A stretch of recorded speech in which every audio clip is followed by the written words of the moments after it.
Once again welcome back. हम पहुंच गए University of Sao Paulo Sao Carlos की ऑब्जर्वेटरी और हमें किया welcome as a special guest, क्योंकि हम दो ही आदमी थे जिनको इन्होंने करनी थी प्रेजेंटेशन पेश। तो ये हमें ले गए प्रेजेंटेशन रूम, जहाँ पे इन्होंने बड़े अच्छे तरीके से एक्सप्लेन किया कि इस ऑब्जर्वेटरी में हम क्या क्या चीज़ें एक्सप्लेन करते हैं और आपको बताते हैं।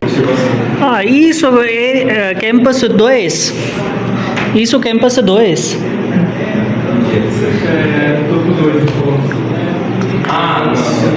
Não?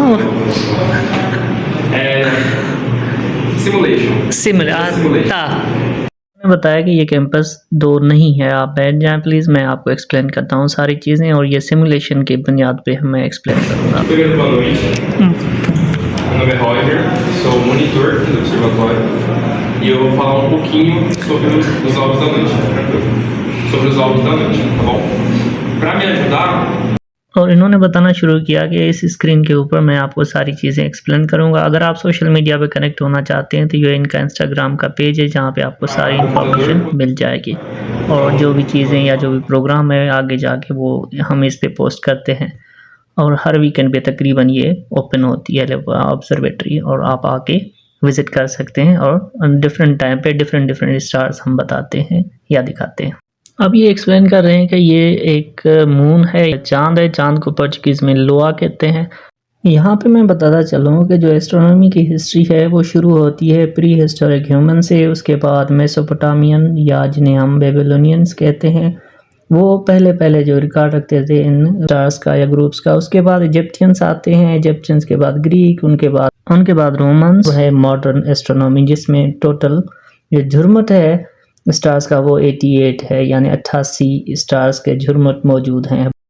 अब यहाँ पे आपके जहनों में एक ख्याल तो ज़रूर आता होगा कि इन कॉन्स्टिलेशंस को बनाने का मकसद क्या था। पुराने ज़मानों में ये जो स्टार्स थे ये रास्ता दिखाने का काम करते थे, या जो समंदरों में सफ़र करते थे वो नक्शे के तौर पे तरफ के ढूंढने के लिए इस्तेमाल करते थे। या कॉन्स्टिलेशन साल के मुख्तलिफ मौसमों में आसमान पर नज़र आते थे। उससे लोगों को मालूम होता था कि गर्मी या सर्दी का मौसम कब आएगा, बारिश का वक्त कब होगा, नया मौसम कब शुरू होगा, या वो ज़राअत के लिए किसान सितारों की मदद से अंदाज़ा लगाते थे कि फसल कब होनी है या काटनी है।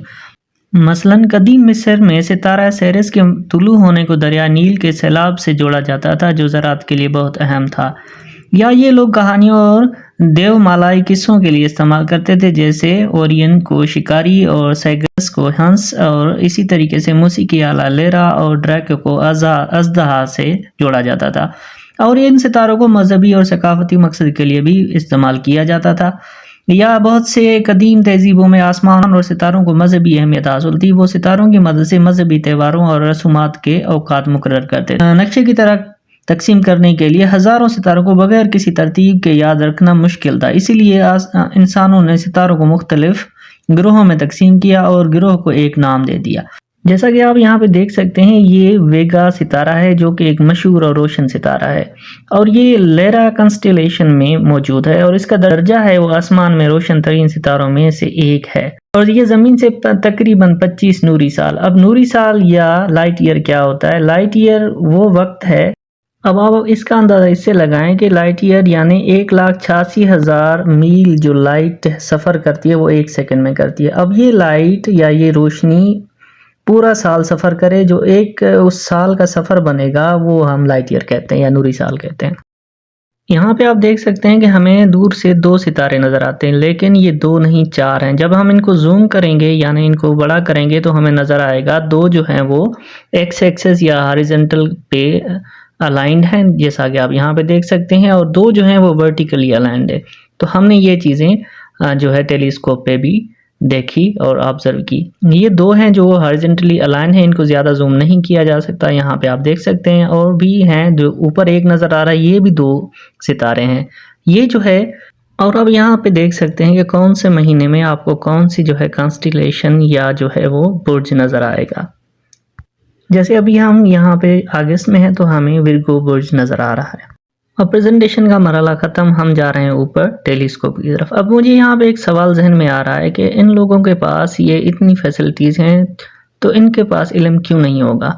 हमने तो टेलीस्कोप सिर्फ किताबों में ही देखी है, कभी भी मैंने यूनिवर्सिटी तक अपनी आँखों से या किसी भी टेलीस्कोप नहीं देखी जो कि This is a Vega star.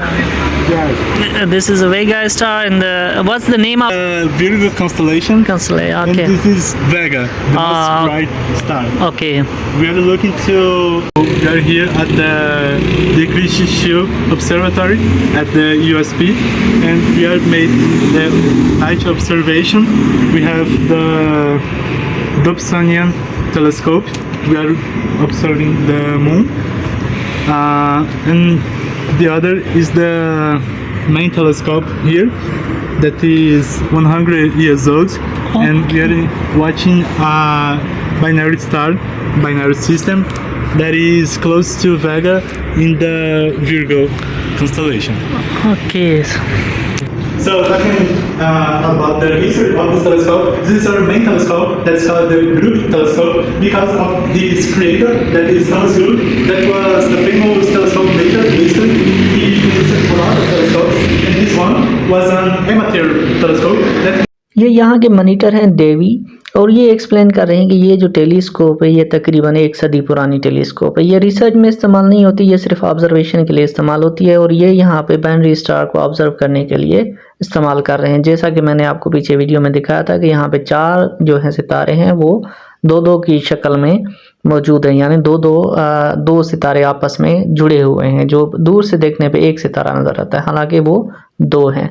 तो ये सारी फंक्शन यहाँ पे बता रहा है कि हम कैसे इसको इस्तेमाल करते हैं और किस तरीके से ये फिट की हुई है। उसके बाद हम एक और कमरे में आए जहाँ पे एक मॉनिटर जो है वो कायनाती शुआएं या कॉस्मिक रेज के बारे में बता रहे थे। कायनाती शुआएं दरअसल बहुत ज़्यादा तवानाई रखने वाले ज़रात हैं जो खिला से ज़मीन की तरफ आते हैं। इनमें 1% प्रोटॉन्स होते हैं, हीलियम के मरकज़ तकरीबन 1% होते हैं, और कुछ भारी एटमी मरकज़ शामिल होते हैं। ये कहाँ से आती हैं? ये असल में सूरज के जो है सोलर फ्लेयर्स और कोरोनल मास इजेक्शन से निकलती हैं, या सुपरनोवा एक्सप्लोजन्स होते फटते हुए सितारे या न्यूट्रॉन स्टार या पल्सर से आती हैं, या ये ब्लैक होल एक्टिव गैलेक्सीज से आती हैं। जब ये ज़रा ज़मीन के माहौल से टकराते हैं तो उनमें से न्यूट्रॉन्स, इलेक्ट्रॉन्स और मियॉन्स और दीगर सेकेंडरी पार्टिकल्स।